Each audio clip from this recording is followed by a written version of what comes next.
I'm going to show you how to work a little bit more with data in Minitab.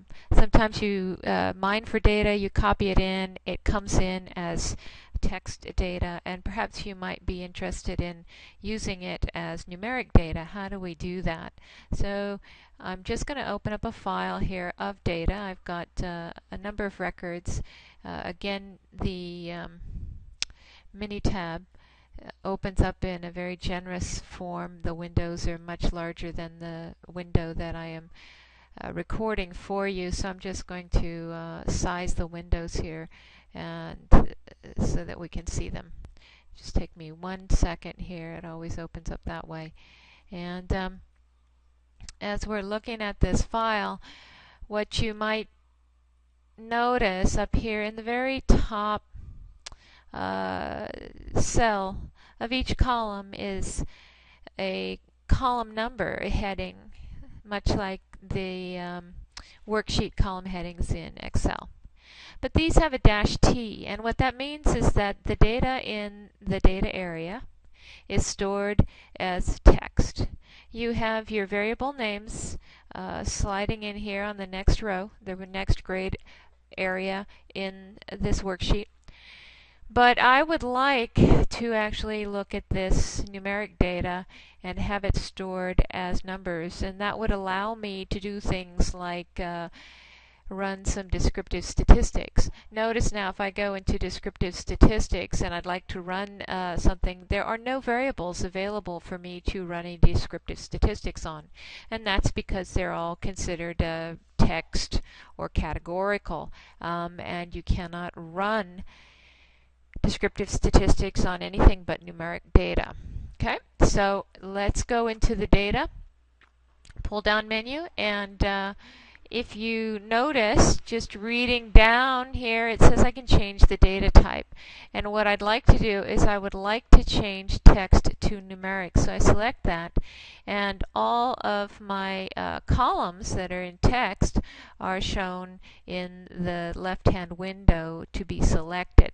Now what I'm going to do is I'm going to change everything up to sodium here, from ID number to the amount of sodium that the individual has measured in their system, change them into numeric. So I select them all with a right or shift key hold down when I select the sodium one, and it'll pick ID number all the way over to sodium. It picks them all. And then I just say OK. Whoops, something happened here. Oh, I need to tell it where to store them. I'm sorry. So the next thing I need to do is store them, so I'm going to store them right back in their same place. So I'll just do the same shift key and select, and there they go. Okay. Now you can see that the far right columns have stayed as text, and there's no T after column 1 anymore. So that means that this is now numeric data. Now it makes sense that I could come in here and I could run some descriptive statistics on, say, age, and find out what is the average age. Okay, alright, whoops, I didn't hit select, did I? Keep forgetting to hit select. Okay, there you go. You could also run descriptive statistics for things like ed level, smoking status, and exercise, and even ID number. But the point is that if you did that, that would make no sense whatsoever. ID number is not a measurement. It is a discrete data type, but it has, if I were to run an average on ID number, it wouldn't make any sense, because basically it's a category. It tells you what record or what individual you're working with. Record 1, individual 1, record 2, and all the rest of the measurements go with that record. Okay, so it's not something that you would find useful to run any sort of descriptive statistics on. Education level. Notice here that we have categorical what should I say, ways of describing it. This is not a second grade level of education, and this is not a first grade level of education. You can look through the data and see that perhaps somebody had no education whatsoever. right here, this may mean that they did not finish primary school. This may mean that they did, and second maybe secondary school, and then third may be college. To have a 3 in there may mean that they finished college right here. Okay, or as a matter of fact, it may be that, and I don't know for sure, but what I do know is that these are codes that allow you to group people by a category. Okay, they don't have any connection to the number of years of school somebody has completed. Now, smoking status over here, notice again that there are 3 codes, and so I would not find it useful to run any kind of descriptive statistics on this. This is simply used for grouping. It is categorical data, even though it is a number. I could run descriptive statistics on it, but it would have no meaning. Probably 0 means they do not smoke. 1 may mean that they are a light or moderate smoker. 2 may mean that they are a heavy smoker. So there's some sort of categorization associated with these numbers. They are discrete, but they are categorical. Again, here we have another type of coding. 1, 2, and 3, and also no exercise at all, 0, and I suppose that this is also coded with some sort of amount of exercise, and it may not be hours. Okay.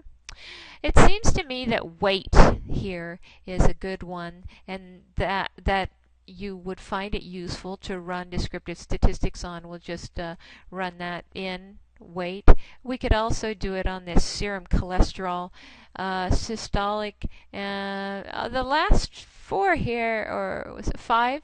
They seem like they would be useful to run descriptive statistics. Notice I can select them all, and notice that I can get means and standard deviations and the 5-number summaries for a whole bunch of data right then and there just by selecting them all and having them done. Another thing that you might find interesting is this idea of now you have 2 variables, say age and weight. Are they related? As you get older, do you get heavier?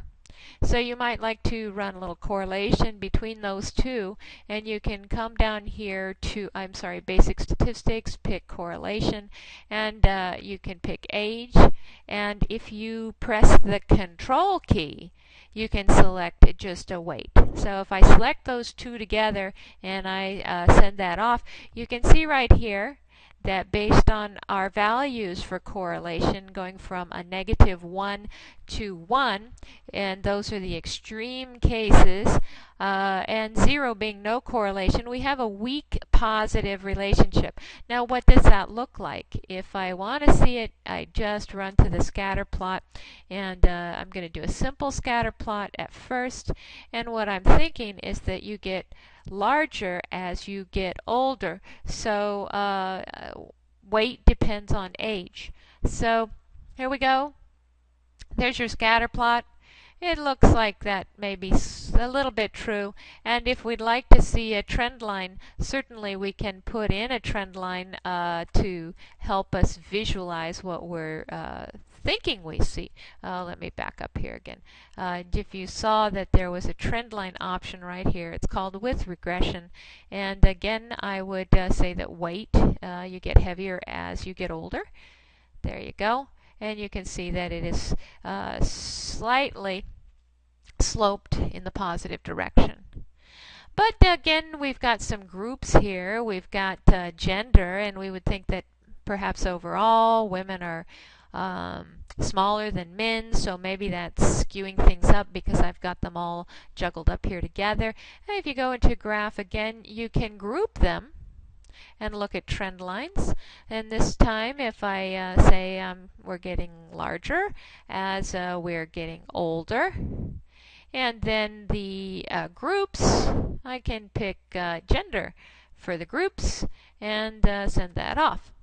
Okay, as you can see, the men have not quite as steep a slope. The other thing that might be interesting if we've got this data in front of us, would you think that people gain weight when they're married? Are they heavier married because they're happier or not? And we could actually group it by marital status over here. That's another grouping mechanism.